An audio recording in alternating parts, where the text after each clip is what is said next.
திப்பூர்ணம் மெய்யாக மெய்யாகவே துருகம் கோடி கால மக்கள் உள்ள சர்வ மூலம் ரோகி மகான்மீராயுவான் சாலை ஆண்டவர்களே முக்திபர் கர்த்தாதி கர்த்தர் அனந்தர் குலத்தலை முக்குக்கு வெளியே மூச்சு வராத அவமுடைய ஊன் உறக்கமட்ட நமது குல தெய்வம் சாவா வரந்தரும் மூவா மருந்தனும் முத்தமிழ் அரசரும் நீதி யுகம் வர ஜாதிமை தமிழ் தரும் வேதியர் கரசரும் எம்மான் பிரம்ம பிரகாச பிரம்மோதய மேவெளி சாலை ஆண்டவர்கள் திரு பாதங்களை போற்றி. அதாவது வள்ளல் அப்படின்னா நம்ம யாரை நினைப்போம் அப்படின்னா, வள்ளல்னாலே கடையேழு வள்ளல், இடையேழு வள்ளல், தலையேழு வள்ளல், அவங்களதான் நம்ம நினைப்போம். அப்ப இப்படி பார்த்தா 7 வள்ளல்களாக 21 வள்ளல்கள் இந்த உலகத்துல வந்திருக்காங்க. அப்போ வள்ளல்கள நினைவு நமக்கு வந்துட்டாலே அவங்களதான் நம்ம நினைப்போம். அப்ப அந்த வள்ளல்கள்லயே பாத்தீங்கன்னாலும் ஒரு வள்ளலுக்கு இன்னொரு வள்ளல் மிகச்சி அவங்க அப்படின்னு சொல்லி இப்போ கர்ணனுக்கும் தர்மருக்கும் போட்டி வர்றப்ப தர்மரை விட கர்ணன் கொடை வள்ளல் அப்படின்னு சொல்லுவாங்க. அப்ப இதுதான் நமக்கு தெரியும். ஆனா உண்மையான வள்ளல் அப்படின்னா யாருன்னா, இவங்கெல்லாம் வள்ளல்களோட பட்டியல்ல வர்றாங்க. வள்ளல் அப்படின்னா அவங்களோட பட்டியல்கள்ல இவ்வளவு பேர் வர்றாங்க. ஆனா வள்ளல் பெருமான்னு ஒருத்தவங்களுக்கு பேர் வந்திருக்குது. அப்ப யாரு அவங்க அப்படின்னா, வடலூர் ராமலிங்க பெருமான் நம்மளோட பெரிய தந்தை. அவங்களுக்கு வள்ளலாருங்கிற பேரு நாமமா வந்துருச்சு. அப்ப ஏன் வந்துச்சு? அப்ப இவங்களுக்குலாம் வள்ளலோட பட்டியல்ல வந்தாங்க. இவங்க வள்ளல்ங்கிற நாமமே அவங்களுக்கு வந்துருச்சு. அப்படிங்கிறப்ப இவங்க எல்லாம் அழிந்து போற பொருட்களை கொடுத்துக்கிட்டு இருந்தாங்க. ஆனா நம்ம பெரிய தந்தை அழியாத செல்வமாகிய ஞானத்தை கொடுத்தாங்க. அப்ப ஞானத்தை கொடுத்தனால அவங்களுக்கு வள்ளல் பெருமான் அப்படிங்கிற பேரு அவங்களுக்கு வந்துருச்சு. அப்படி வாங்கின அவங்க நம்ம தெய்வம் உத்தரவு பண்ணுவாங்க. அவங்க 5 திருமுறை எழுதியிருக்காங்க. 6வது திருமுறை குரு பெருமானை பத்தி எழுதியிருக்காங்க. அவங்க எழுதினதே இவ்வளவு திருமுறைனா எவ்வளவு பேசியிருப்பாங்க. ஆனா அவ்வளவு பேசியும் கேட்டும் தெரிந்தும் உடல் எழும் திறம் ஒருவல் ஏறும் இல்லை, கடையை விரித்தோம் கொள்வார் இல்லை, கடையை கட்டி விட்டோம். ஒருத்தவங்க கூட இல்லை, நான் இந்த ஞான கடையை விரிச்சேன், ஒருத்தவங்க கூட அதை வாங்க இல்லை அப்படின்னு சொல்லிட்டு கடையை நான் கட்டிட்டு போயிட்டேன் அப்படிங்கிறாங்க. ஜீவகாருண்யவளுக்கும் அவங்க எடுத்து வச்சாங்க. ஜீவனுக்கு காரியம் பண்ணுங்க அப்படின்னு தான் எடுத்து வச்சாங்க.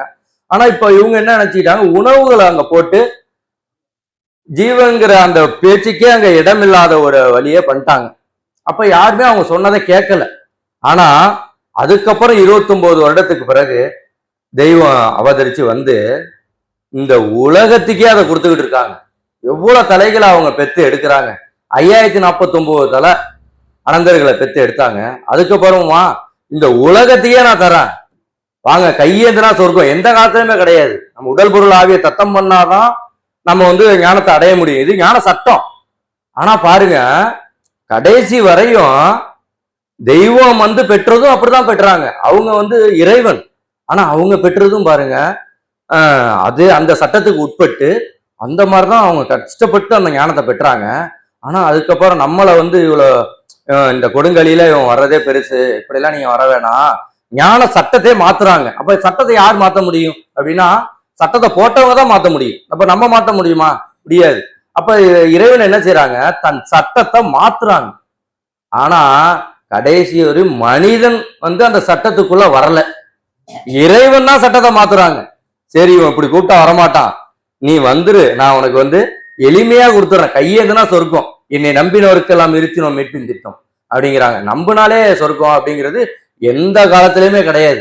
அப்படிலாம் பார்த்தா உடல் பொருள் ஆவிய தத்தம் பண்ணிட்டு தான் நம்ம வரணும்னா நம்ம யாரா வருவோமா? ஒரு தலை தேருமா? இல்ல. அப்ப எப்படி நம்மளை நம்பி எடுக்கிறாங்க?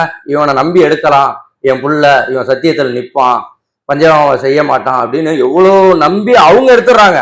ஆனா அவ்வளவு நம்பி நாம இருக்கமா அப்படின்னா, நம்ம வெக்கி தலை குடிஞ்சு அதுக்கு உட்பட்டு நம்மளால முடிஞ்ச பத்தியங்களை நம்ம கண்டிப்பா நின்று நம்ம பெருமானுக்கு நம்ம நல்லதே செய்யணும், நல்லதை தேடி தரணும். ஏன்னா இப்ப தலப்பா கட்டிட்டோம்னா நம்ம செய்யற எல்லா செயலும் அங்க போயிடும்.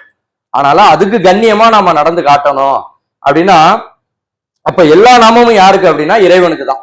ஆகம புராண கலை வேத ஓதும் நாமம் எல்லாம் அன்னவருக்கே தகுவதான். அப்ப எல்லா நாமங்களும் இறைவனுக்கு தான். அப்படின்னா வள்ளல்லாம் யாரு அப்படின்னா, அது நம்ம தெய்வம் மட்டும்தான். இந்த கொடுங்கலியில இவ்வளவு பிள்ளைகளை பெற்று எடுத்த நம்ம தெய்வம் தான் வான நாட்டு வள்ளல்.